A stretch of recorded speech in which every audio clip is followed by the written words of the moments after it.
थोड़ा सा मैं ऐड करूंगा, थोड़ा सा, और ऐड नहीं करूंगा। जो शोध पत्र की परिभाषा जो लेकर के चल रहे होते हैं, मेटालजी पर ही बात होगी, मेटालजी हो चुकी है और लगभग सबकी राय एक जैसी है, क्योंकि पत्रों ने अपना स्तर बता दिया है। मैं क्रम से तो नहीं गिनाऊंगा क्योंकि सारे पत्र हो चुके हैं, जिसमें शुभ्रा लकड़ा जी का पहला पत्र था, रांची से थी, स्वाधीनता आंदोलन में झारखंड की महिलाओं की भूमिका, उस पर उन्होंने जोर दिया था कि जल जंगल जमीन के अस्तित्व को बचाने के लिए महिलाओं की क्या भूमिका रही है। बहुत अच्छे तरीके से मैं पत्र पढ़ता रहा, बहुत देर तक देखता रहा था, लेकिन उसमें एक चीज पर मैं जोर दूंगा, जैसा कि हमारे डॉक्टर साहब ने कहा है, यहाँ करके अच्छे तरीके से समझाने की कोशिश की है। मेथोडोलॉजी बहुत बड़ा आधार होती है हमारे रिसर्च पेपर की, और ये हमें तैयार करती है आगे के लिए, एक बड़े शिक्षक के लिए, अध्येता के लिए, एक प्रस्तोता के लिए। अगर हम मेथोडोलॉजी से निकल जाते हैं तो हम एक सुधार्थी नहीं हो सकते। जहाँ पर हम महिलाओं, पुरुषों, सेनानियों लिख रहे हैं, वहाँ हमें केस स्टडी के लिए वैयक्तिक अध्ययन पद्धति का इस्तेमाल करते हुए एक पर अपने को कन्फाइन करना होगा, और एक को ही, जैसा कि अभी आपने और भी स्पष्ट किया है कि माइक्रो लेवल की स्टडीज होती है, लेकिन मेरा कहना यह है कि माइक्रो लेवल तो स्टडीज हो रही हैं, लेकिन माइक्रो जब हम होते हैं एक पर, तो बहुत सारी वो बातें कह रहे होते हैं जहां तक लोग नहीं पहुंच पा रहे होते हैं। ऐसे में विभिन्न नामों की जगह पर एक पर कंसंट्रेट होकर के काम किया जाए, बहुत ही अच्छा होगा। ये सभी पत्रों के साथ मेरी टिप्पणी है, क्योंकि मैं सभी पत्रों में देख रहा हूँ। जैसे दूसरा पत्र है बीएचयू से असिस्टेंट प्रोफेसर हैं डॉक्टर जयलक्ष्मी कौर जी, उनका भी रानी बागा पर था, अच्छा पत्र था, बहुत कायदे से उन्होंने वाचन किया है। उन्होंने एक बात अच्छी कही है, जिस पर मैं, अगर वो यहाँ पर उपस्थित हो न हो तो कोई बात नहीं, अगर हो, कि स्व से संघर्ष नहीं, उन्होंने ये कहा है कि स्व की स्थापना करने की आवश्यकता है। यद्यपि मेरी टिप्पणी हो सकती है इस पर, लेकिन अध्यक्ष की भी अपनी कुछ मर्यादा और सीमा होती है, उसमें रखते हुए मैं टिप्पणी नहीं करूंगा। तो स्व का संघर्ष, जिस द्वंद्व में हम हैं अभी, ये संघर्ष भी जारी रहे, स्थापना अपने आप होता रहेगा। इसके बाद विमल चौधरी जी के साथ भी यही मुद्दा मैं कोट करूंगा। उन्होंने भी भारतीय स्वाधीनता आंदोलन में बुंदेलखंड की महिलाओं, यहाँ पर भी मैं कहूंगा कि वो कन्फाइन करें किसी एक महिला, और उस महिला झांसी की रानी लक्ष्मीबाई, झलकाली बाई या कोई अन्य बड़ा, जिस पर तो बहुत कुछ लिखा गया है, इस थीम का या इस पूरे के पूरे आयोजन का उद्देश्य और मंतव्य समझते हुए उसे खोजने की कोशिश करें जो नहीं खोजा गया है, जो अल्प ज्ञात या अल्पतम ज्ञात या अज्ञात है, जिसको हम ये कह लें कि लोक की मिट्टी में अभी धंसा हुआ है और वो शास्त्र की तरफ नहीं आ सका है।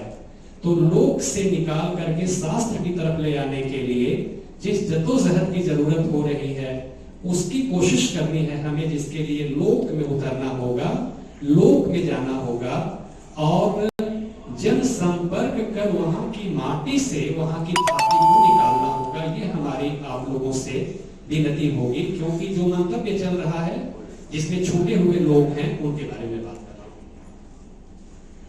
इसी तरीके से अब मैं आ रहा हूं हिंदी के एक बहुत अच्छे शोध पत्र पर, जिसमें बहुत अच्छी बातें भी हुई हैं। हमारे डॉक्टर साहब ने भी टिप्पणी की है, हमारे सामने बैठे मित्र ने भी बहुत अच्छी बात की है, और बहुत कायदे से एक श्रमकोर सौरभ जी ने पत्र प्रस्तुत किया है।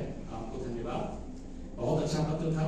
विभाजन मूलक हिंदी उपन्यासों में स्वाधीनता आंदोलन की अंतश्चेतना, बहुत ही कायदे का था। इस पर ट्रेन को पाकिस्तान का जो संदर्भ दिया गया, खुशवंत सिंह का जो नाम आया है, आपका गाँव राही मासूम रजा का भी, ये बहुत मायने रखने वाला सुझाव है।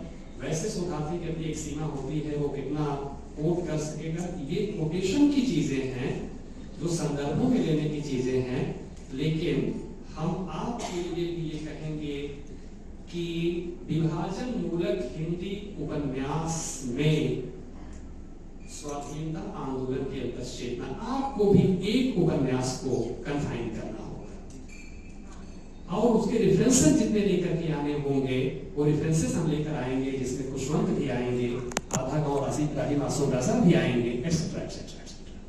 पेपर बहुत अच्छा था, बहुत बहुत धन्यवाद। शिवानी शर्मा जी का शोकत था, जिन्होंने अपने को लेक्चरर भी बताया है, शोधार्थी राजनीतिक ज्ञान विभाग है।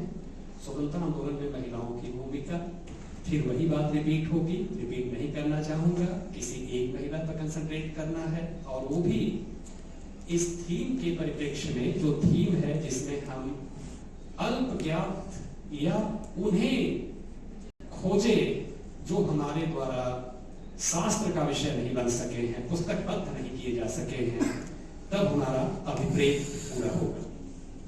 सीरा सोनी मैम ने तो अपनी बात कही ही है और छत्तीसगढ़ स्वतंत्रता आंदोलन में महिलाओं की भूमिका, पी साहू जी का भी संदर्भ बहुत ही अच्छा रहा है और दामोदर प्रसाद त्रिपाठी का स्वतंत्रता आंदोलन में योगदान। तो इस तरह से कुल हमारे पास 12 शोध पत्र पढ़े गए हैं। ये तो रिसर्चर्स या कह लिया जाए कि स्कॉलर्स या प्रोफेसर्स द्वारा पढ़े गए हैं, जिनके पास भाषा, जिनके पास पद्धति, प्रविधि, मेथड, मेथोडोलॉजी, तथ्य संकलन की सभी विधियां, उसका व्याकरण का पक्ष। अभी बहुत कायदे से हमारे पांडे सर ने भी उन बच्चों को आशीष दिया है और हमारे पूर्व वक्ता महोदय ने भी डायस से बहुत कायदे से बच्चों को आशीर्वाद दिया है। इन बच्चों का वह शोध पत्र भी हमारे लिए प्रशंसनीय है और मैं उम्मीद करता हूं कि आज के इस सभागार में उनको एक बहुत शोध पत्र किसे कहते हैं, बहुत बड़ा संबल और शक्ति मिली होगी, तो उनको आशीर्वाद।